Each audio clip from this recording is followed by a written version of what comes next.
8. Use assets to buy luxuries. The power of focus. A friend's child has been developing a nasty habit of burning a hole in his pocket. Just 16, he wanted his own car. The excuse: all his friends' parents gave their kids cars. The child wanted to go into his savings and use it for a down payment. That was when his father called me and then came to see me. Do you think I should let him do it, or should I just buy him a car? I answered, it might relieve the pressure in the short term, but what have you taught him in the long term?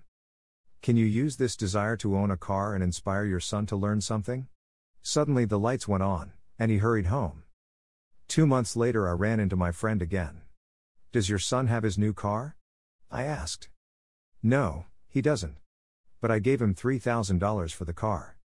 I told him to use my money instead of his college money.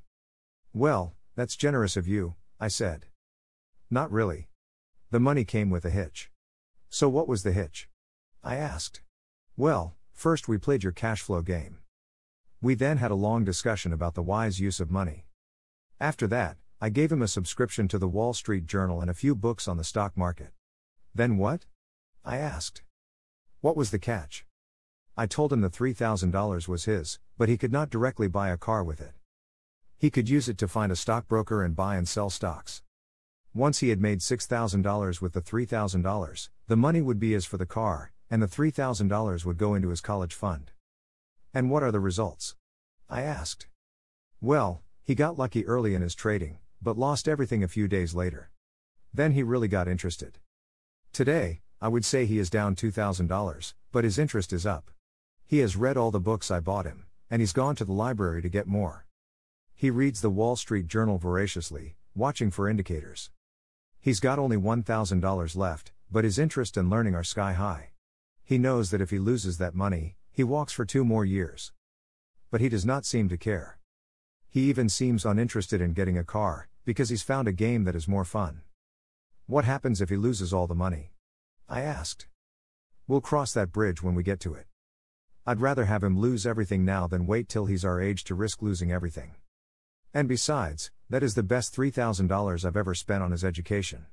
What he is learning will serve him for life, and he seems to have gained a new respect for the power of money. As I said earlier, if a person cannot master the power of self-discipline, it is best not to try to get rich. I say this because, although the process of developing cash flow from an asset column is easy in theory, what's hard is the mental fortitude to direct money to the correct use. Due to external temptations, it is much easier in today's consumer world to simply blow money out the expense column. With weak mental fortitude, that money flows into the paths of least resistance.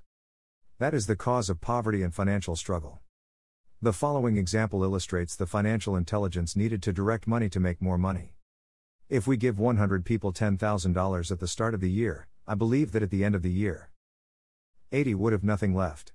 In fact, many would have created greater debt by making a down payment on a new car, refrigerator, electronics, or a holiday. 16 would have increased that $10,000 by 5 to 10%. 4 would have increased it to $20,000 or into the millions. We go to school to learn a profession so we can work for money. It is my opinion that it's just as important to learn how to have money work for you. I love my luxuries as much as anyone else. The difference is I don't buy them on credit. It's the keep up with the Joneses trap. When I wanted to buy a Porsche, the easy road would have been to call my banker and get a loan. Instead of choosing to focus in the liability column, I chose to focus in the asset column. As a habit, I use my desire to consume to inspire and motivate my financial genius to invest.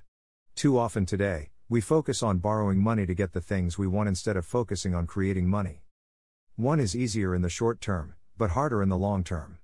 It's a bad habit that we as individuals, and as a nation, have gotten into. Remember, the easy road often becomes hard, and the hard road often becomes easy. The earlier you can train yourself and those you love to be masters of money, the better. Money is a powerful force. Unfortunately, people use the power of money against themselves. If your financial intelligence is low, money will run all over you. It will be smarter than you. If money is smarter than you will work for it all your life. To be the master of money, you need to be smarter than it. Then money will do as it is told. It will obey you. Instead of being a slave to it, you will be the master of it. That is financial intelligence.